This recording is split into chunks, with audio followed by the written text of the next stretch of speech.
Hello, and welcome to Around the Political World with John Rothman. I am your host, John Rothman. If you're a fan of the show, make sure to hit the follow button on the top right of Apple Podcasts, Spotify, wherever you are listening at this very moment. When you hit follow, leave a review or share an episode with a friend. It helps other people discover the show, keeps us going. As I like to point out each and every day, it expands our base. Just a few minutes ago, I turned on the news, and Tom Homan, who is our new border czar, was explaining how he is going to de-escalate the situation in Minneapolis. I listened with great care, and I'm not sure what I heard, except one line. President Trump wants this fixed. And, Homan said, he is the one who is going to fix it. What are the particulars of the actions to be taken in Minneapolis and in St. Paul and in Minnesota in general? I couldn't tell you.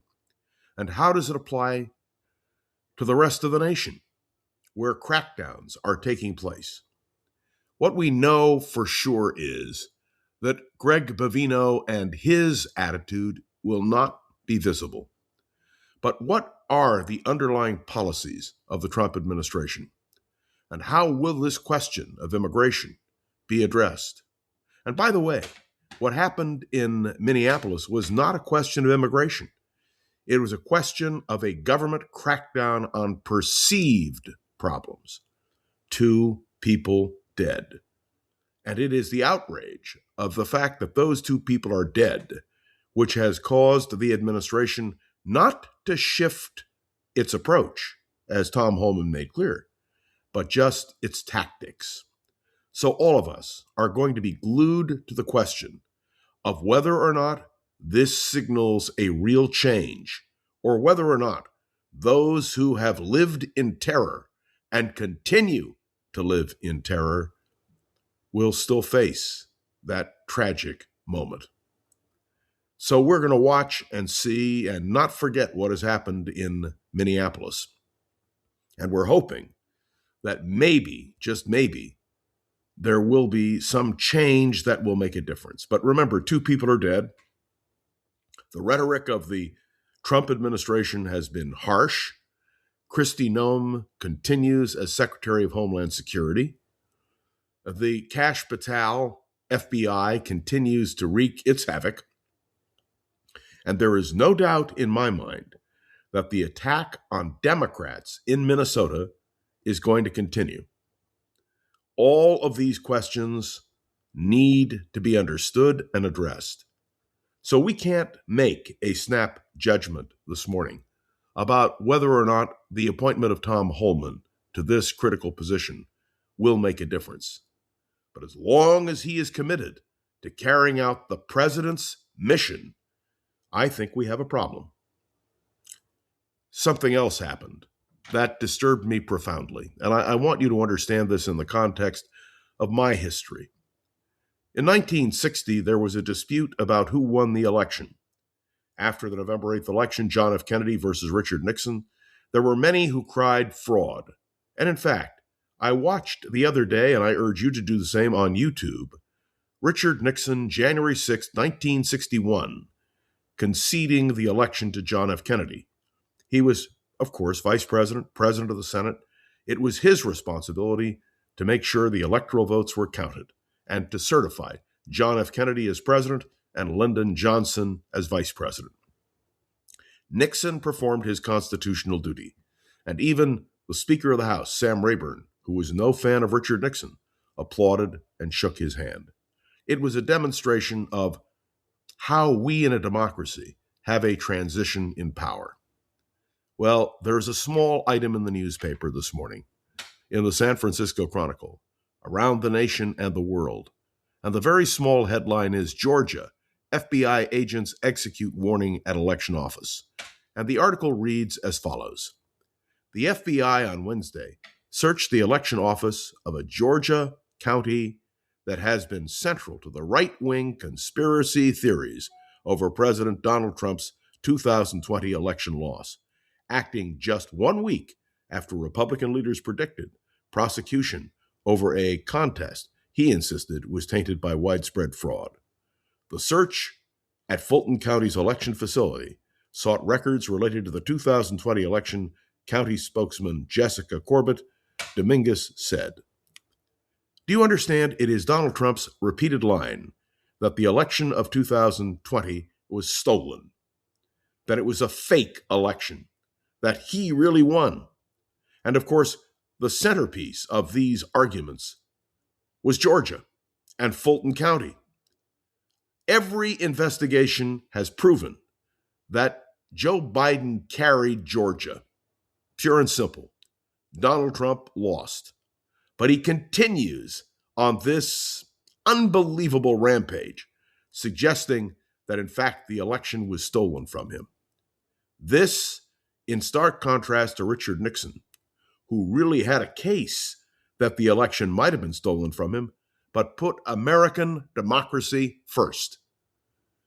And now the question is, what about Donald Trump? And his continued attacks on Joe Biden, unrelenting in all of his statements, just beyond my comprehension. But now understand that the records in Fulton County have been seized, and now they're in the possession of Donald Trump and his Justice Department. There is something fundamentally wrong with this president.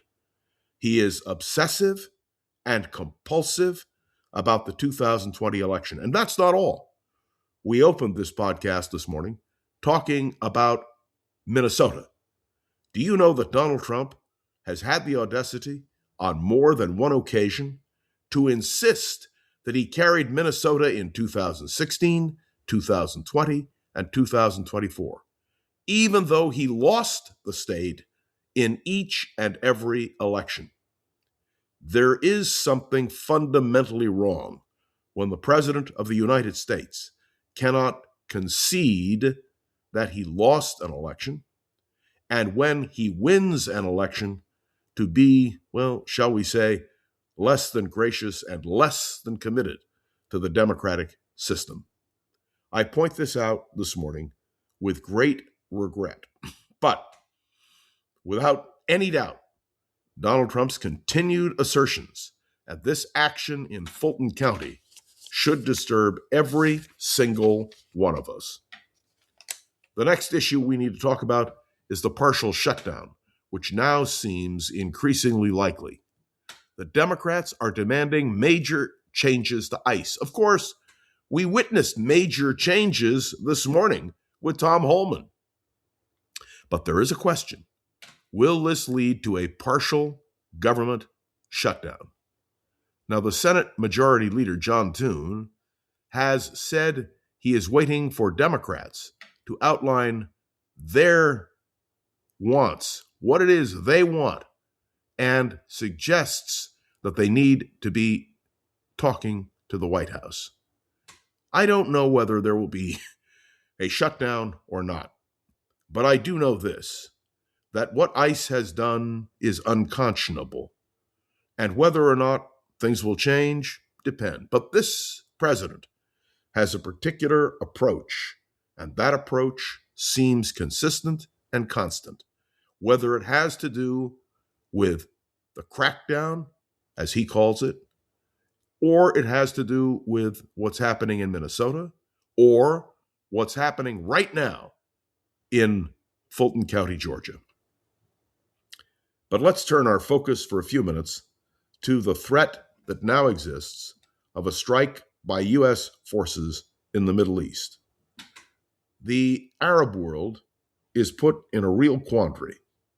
Iranian officials, we are told, have reached out to the wider Middle East over the threat of a possible U.S. military strike on the country.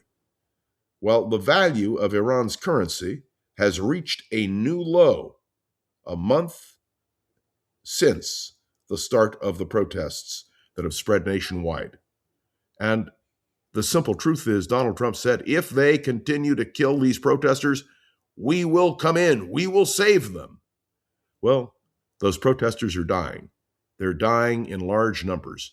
And the question is, what will the United States do? Iran is saying that if we hit, then they will respond vigorously. Question is, what does that mean? And if you listened carefully yesterday, amidst all the other news, you heard the Secretary of State and National Security Advisor to the President of the United States, former Senator Marco Rubio, defending Trump's acts in Venezuela to lawmakers. He was very clear in his testimony before the Senate Foreign Relations Committee, trying to explain and justify the administration's approach.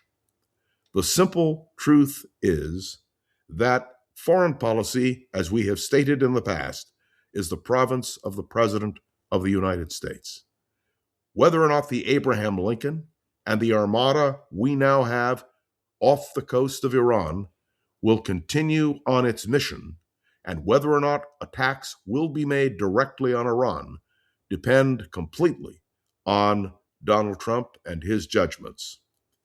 We know that he came off Venezuela with a great high. He believed he really accomplished something unprecedented, the toppling of a president or would-be president, and the assertion that he will now run Venezuela. This, my friends, is a president who is determined to exercise his power in foreign policy. We may agree or disagree with certain actions of this president, but the simple truth is the Senate of the United States is not going to stand up to Donald Trump. We understand that very clearly. There will be no attempt by the Senate to rein in this president. And so we wait now to see what will happen with Iran. The threat of a strike by United States forces is a galvanizing force in the Muslim world. They may not like Iran, but I believe they like our potential intervention even less. So here's the question for all of you. What will we do in terms of American foreign policy? And let me point out that while all of this is going on, we are still talking, as I just mentioned, a partial shutdown. That could happen at the same time. And so the question becomes, what will the president do? How will the president do it? And what will Congress do? Let me point out that we also are awaiting a decision from the United States Supreme Court. I think I have mentioned this almost every day for the last several weeks. It is the question of the legality of the president's moves on tariffs. Are tariffs legitimate when they are imposed by a president? Or does the power to impose a tariff rest solely with Congress? Do you understand? There are so many issues that now confront us in terms of the news. There was good news from the Middle East. All of those who were held in Gaza have now been accounted for. Many are released, too many are dead. And this, my friends, is something we need to consider carefully. Will the president's plan for Gaza be implemented? And all I can say is, I have my doubts. And something happened here in the United States of America that we need to talk about. There was an attack on the world headquarters of Chabad Lubavitch in New York. A car rammed the building. Fortunately, no one died. But let's be clear, the rise in Jew hatred is real. We can see it manifest on too many levels in too many places. I point this out because I have been a supporter of Chabad Lubavitch for many years, and to understand the hatred of Jews, not involving Israeli policy, simply the hatred of Jews, one need only look at what happened in New York, where, by the way, a hate crime investigation is now proceeding, and look on college campuses, where you can see an increase in, hatred of Jews. This is a serious existential problem for Jews not just in the United States and Israel, but Jews around the world. But more than that, I believe it is an existential crisis for humanity. We must act to prevent Jew hatred from growing and spreading and raising the ugly specter that we had hoped had been buried so many years ago. These are a few issues which I wanted to raise with you this morning. I do want to remind you that this podcast is continuing with a new feature. Beginning tomorrow, I will be taking your questions. So what you have to do in order to participate is give me your name, John, from San Francisco, with your question. Those questions will be relayed to me by Gogo Zoger, the wonderful producer of Around the Political World with John Rothman. And in addition to this 15-minute podcast, we will do another 15 minutes of question and answers. We hope this begins the process of making what we are doing even more interactive. Thanks for tuning in to another episode of Around the Political World with John Rothman. I'd love to hear your thoughts on today's episode. And of course, you can write me with questions and comments on Apple Podcasts, drop a comment on YouTube or Spotify, and click any of the links to the show notes to connect with me on social media. Remember to share this episode with a friend or colleague so we can continue to grow and expand, which of course is our goal. The show has been getting such positive attention, and we're delighted to have advertising support now included in our podcast. This will help us create more opportunities for Around the Political World, and we hope you appreciate the fact that we are trying to grow with your help. I want to say a special word of thanks to Gogo Zoger, the wonderful producer of this podcast. We are here every day, Monday through Friday, 15 minutes each day of commentary, and on Fridays, your questions. Please submit them. We're anxious to receive them, and we're looking forward to this new dimension of our program.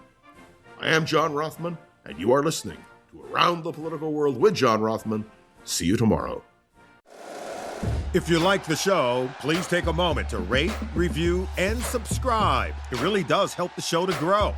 Thank you for listening.